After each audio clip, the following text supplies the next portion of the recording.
Form correction 2024 के बारे में, जो कि आपके फाइनली स्टार्ट हो चुके हैं। जी हाँ, आपने सही सुना, आपके 26 फरवरी से 28 फरवरी 2024 तक फॉर्म एडिट होने हैं, फॉर्म करेक्शन होने हैं। अगर आपने कोई गलती की है तो आप उसको यहाँ पर सही कर सकते हैं। एंड गाइज, इसका पूरा प्रोसेस आपको बताया जाएगा। आपके सामने ये वाला इंटरफेस आएगा। अब आपको यहाँ पर एप्लीकेशन एडिट, इसके ऊपर क्लिक करना है। इसके ऊपर क्लिक करने के बाद में यहाँ पर गाइज आपको आपका राशन नंबर देना है, जो कि आपको राशन करने के बाद में मिला था। और फिर यहाँ पर जो आपकी डेट ऑफ बर्थ है वो आपको सेलेक्ट करनी है, ये कैप्चा कोड डालना है और लॉगिन के ऊपर क्लिक करके लॉगिन करना है। गाइस, अगर आप यहाँ पर किसी भी कारण से आपका राशन नंबर भूल चुके हैं तो आप फॉरगॉट राशन नंबर के ऊपर क्लिक करके यहाँ पर जो आपने मोबाइल नंबर रजिस्टर किया था वो डालिएगा। ये आपकी डेट ऑफ बर्थ यहाँ पर सेलेक्ट कीजिएगा जो कि आपने फॉर्म के अंदर भरी थी, और कैप्चा कोड डाल करके जैसे आप सबमिट करेंगे तो आपको यहाँ पर आपका राशन नंबर मालूम हो जाएगा और फिर उसका इस्तेमाल करके आप यहाँ पर लॉगिन हो जाएंगे। जैसे ही आप यहाँ पर लॉगिन होते हैं तो आपके सामने यहाँ पर पर्सनल डिटेल आएगी, जिसमें कि आप देख सकते हैं आपका फर्स्ट नेम, यानी कि आप यहाँ पर जो आपका नाम है वो एडिट नहीं कर सकते। गाइज, ये तो इन्होंने बहुत ही गलत किया है, क्योंकि इसमें जब यूपी पुलिस का फॉर्म आया था तो उसमें आपने शुरू से लेकर के आखिर तक सभी जानकारी एडिट कर पा रहे थे, यानी कि सभी एडिटेबल थी। पर अभी मैं यहाँ पर देख रहा हूँ तो फर्स्ट नेम भी एडिट नहीं कर सकते, पर यहाँ पर जो आपका लास्ट नेम है वो भी आप एडिट नहीं कर सकते। मैं यहाँ पर देख रहा हूँ कि आप इसका एडिट नहीं कर पा रहे, नहीं आप आपका फुल नेम एडिट कर सकते। फिर यहाँ पर जो आपका डेट ऑफ बर्थ है वो भी आप यहाँ पर एडिट नहीं कर पा रहे। जी हाँ, सही सुना। और जो फादर नेम है वो आप एडिट कर सकते हैं, क्योंकि मैं देख पा रहा हूँ कि इसमें मैं टाइप कर सकता हूँ कुछ भी और इसको कट भी कर सकता हूँ। बट यहाँ पर जो आपका नाम है, first name, last name, full name और डेट ऑफ बर्थ, ये आप एडिट नहीं कर सकते।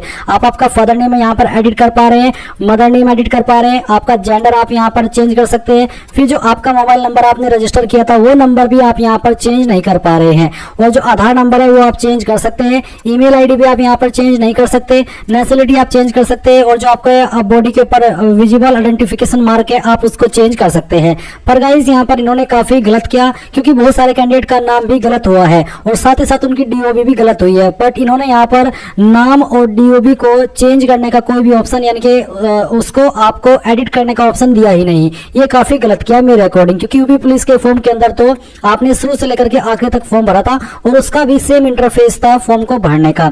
तो गाइज, माफी चाहूंगा कि आप लोगों में से बहुत सारे कैंडिडेट ऐसे होंगे जिनके नाम के अंदर गलती हुई है और वो अब उसको चेंज नहीं कर सकते, और फिर उनका जो सपना है वो टूट रहा है। पर मैं आपको कहूंगा कि आपको हार नहीं माननी है। आपको इसी नाम के साथ में, अगर आपका नाम या फिर डीओबी गलत हुई है, आपको अपने एडमिट कार्ड को डाउनलोड करने के बाद में एग्जाम को देने जाना है और वहां पर आपको ये सिचुएशन बतानी है। क्योंकि ऐसा हुआ था कि जब यूपी पुलिस के इस तरह से चेंजेस आए थे और उसमें उसके बाद भी बहुत सारे कैंडिडेट जानकारी चेंज नहीं कर पाए, तो फिर यूपी पुलिस के बोर्ड ने कहा था कि जिनके फॉर्म के अंदर गलती है वो भी अपने एग्जाम को दे पाएंगे, और बाद में जब आपका डॉक्यूमेंट वेरिफिकेशन होगा वहां पर आप इसका वैलिड रीजन दे दीजिएगा कि क्यों आपका डिटेल गलत हुआ और क्यों आप उसको चेंज नहीं कर पाए। तो अगर इन्होंने भी ऐसा कर दे तो अच्छी बात होगी, और मुझे लगता नहीं कि ये करेंगे, क्योंकि अगर ये करते तो फिर पहले ही ये यहाँ पर नाम को और डीओबी को चेंज करने का या फिर सही करने का ऑप्शन देते। पर अभी गाइस क्या कर सकते हैं, अभी यहाँ पर हम अगले पॉइंट पर आते हैं। तो आप यहाँ पर आपकी जो ऑप्शनल लैंग्वेज है पेपर 2 की वो चेंज कर सकते हैं, एडिट कर सकते हैं।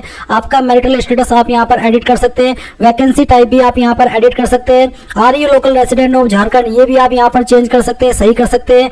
एंड फिर यहाँ पर है select your district of local residence, आपकी जो ये डिस्ट्रिक्ट है लोकल रेसिडेंस की वो आप यहाँ पर चेंज कर सकते हैं। कास्ट कैटेगरी आप यहाँ पर चेंज कर सकते हैं। एक्स सर्विसमैन का स्टेटस आप बता सकते हैं चेंज करके। और फिर जो सवाल है कि have you served in home guard for 3 year और एटलीस्ट 6 मंथ, तो आप इसको भी आंसर कर सकते हैं यस नो में, यानी कि इसको भी आप चेंज कर सकते हैं। स्पोर्ट्स कोटा से है तो आप इसको भी आप यहाँ पर क्लेम कर सकते हैं यस नो करके। फिर जो एजुकेशनल क्वालिफिकेशन है ये भी आप यहाँ पर चेंज कर पाएंगे। तो देख सकते हैं मैं यहाँ पर जो बोर्ड नेम है वो चेंज कर पा रहा हूँ, और month and year of passing भी मैं यहाँ पर चेंज कर सकता हूँ। रिजल्ट स्टेटस चेंज कर सकता हूँ, रोल नंबर चेंज कर सकता हूँ, और परसेंटेज भी यहाँ पर चेंज कर सकता हूँ। फिर जो एड्रेस है इसको भी यहाँ पर आप लोग चेंज कर सकते हैं। एड्रेस भी यहाँ पर एडिटेबल है, चाहे आपका प्रेजेंट एड्रेस हो या फिर आपका परमानेंट एड्रेस हो, तो आप इनमें से दोनों एड्रेस को चेंज कर सकते हैं। ये दोनों एडिटेबल रखे गए हैं। अब यहाँ पर गाइस आपको प्रीव्यू एंड सबमिट इसके ऊपर क्लिक करना है। इस सेक्शन के अंदर जो भी जानकारी आपको जो एडिटेबल है वो एडिट कर ली है, उसके बाद में देन आपके सामने आपकी इस जानकारी का एक बार फिर से प्रीव्यू आएगा। एक बार फिर से अच्छे से समय लेकर के इसको चेक कर लेना, क्योंकि बाद में फिर ये मौका आपको नहीं मिलेगा। एंड देन फिर आप यहाँ पर टिक करेंगे डिक्लेरेशन पर, और इसके बाद में submit and next next login इसके ऊपर क्लिक करेंगे एंड देन यहाँ पर जो आपकी डिस्ट्रिक्ट वैकेंसी लिस्ट है आप इसको भी एडिट कर सकते हैं। जैसे कि आप यहाँ पर देख सकते हैं ये सभी आप प्रेफरेंसेस एडिट कर पाएंगे और कुछ प्रेफरेंसेस यहाँ पर और भी ऐड की हुई है, तो आप इनको भी यहाँ पर प्रेफरेंस इस तरह से दे सकते हैं। तो आप यहाँ पर इनको जो भी प्रेफरेंस देना चाहे दे दीजिए और जो यहाँ पर आपकी बाकी की प्रेफरेंस है वो भी आप एडिट कर सकते हैं या फिर आपको कुछ भी इसमें चेंजेस करना है वो आप कर पाएंगे। फिर आप यहाँ पर वैकेंसी सबमिशन एंड एडिट इसके ऊपर क्लिक करेंगे तो आप यहाँ पर आपका फोटो और साइन भी चेंज कर सकते हैं, जिसमें कि आपको देखने को मिलेगा कि आपके फोटो का फॉर्मेट उतना ही होना चाहिए जो कि यहाँ पर है 20 से 50 KB और फॉर्मेट JPEG या फिर PNG एंड फोटो भी आप जो आपका सिग्नेचर है वो भी आप चेंज कर पाएंगे। फिर यहाँ पर एक सवाल है कि आर यू ए ग्रेजुएट और diploma from Raksha Shakti university recognised by the central government and Jharkhand government. तो ये यहाँ पर एक एक्स्ट्रा ऑप्शन आया हुआ है, तो इसमें आपको बताना कि आप ग्रेजुएट है या फिर डिप्लोमा है इससे रक्षा शक्ति यूनिवर्सिटी से, अगर हाँ तो यस, नहीं तो आपको नो करना है। Are you appointed to the post of assistant police, क्या आपने असिस्टेंट पुलिस की जॉब पर है आप, अगर हाँ तो यस करिए, नहीं तो आपको नो करना है।